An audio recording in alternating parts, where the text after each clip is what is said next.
I'm Sarah Kelly. Welcome to the program. We begin with a wound that time cannot heal. As the years pass, the number of witnesses to its horrors diminish, and still, 80 survivors of the Holocaust journeyed to Auschwitz today to mark the 71st anniversary of the concentration camp's liberation.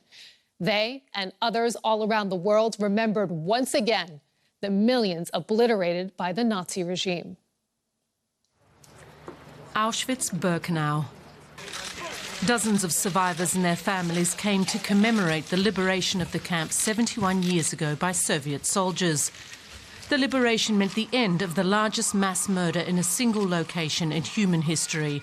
Joined by an unimaginable past, the former prisoners laid wreaths and shared memories. I experienced hell on this earth. I'm scared to tell. I have seen the human death, pain and suffering. Auschwitz, the largest of the Nazi concentration camps, opened in 1940 and was initially planned as a detention centre for political prisoners, but quickly evolved into a network of death camps. The majority of prisoners held at Auschwitz were killed in gas chambers as a part of the final solution, but many also died from starvation, forced labour, disease, shooting squads and appalling medical experiments. The German parliament also marked Holocaust Remembrance Day. Addressing the Bundestag was 84-year-old Holocaust survivor Ruth Klüger. She spoke not only of her experience in the camps, but her relationship with Germany.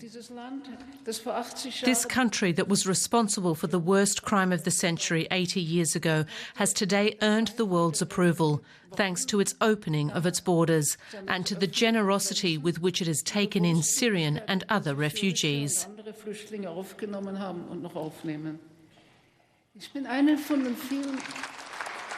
I am one of many outsiders who has gone from being shocked to being an admirer. Holocaust Day is a UN-designated International Remembrance Day and is not only marked by commemorations in Germany but across the world. 71 years is a lifetime, and soon there will be no more survivors to tell the story. But it's one the world cannot and should not forget. Let's bring in Deidre Berger. She is the director of the American Jewish Committee here in Berlin. You followed the speeches today in the German parliament. What were your impressions? It was very important, first of all, that the president of the parliament talked about the forced laborers and the slave laborers. It's a chapter of German history that hasn't been addressed sufficiently.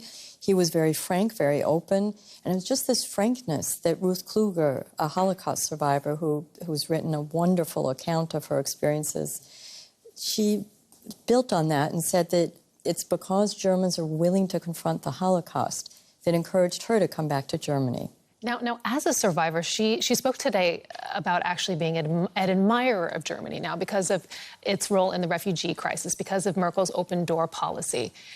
What's your impression of that? Is that Germany's effort to somehow right the wrongs of the past?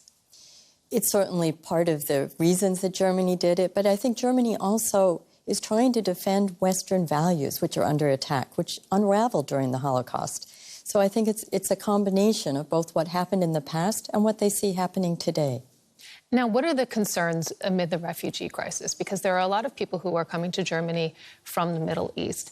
Is there a concern in the Jewish community about anti-Semitism, for example? There's considerable concern in the Jewish community and in Germany in general. Most of the refugees are coming from Syria, Iraq, and Afghanistan, countries where, unfortunately, there's a very anti-Semitic, anti-Israel climate.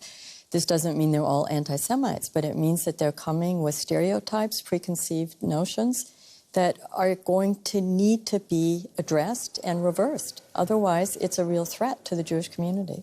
This was a day of commemoration, not just here in Germany, but also around the world. And the overarching message in many ceremonies was the desire to never forget and to make sure that this never, ever happens again. What efforts are being done to that end? There's not nearly enough being done. I think that the importance of the Holocaust as one of the overarching experiences in modern times is not addressed fully, and it's getting hard to help young children understand. It seems like ancient history to them.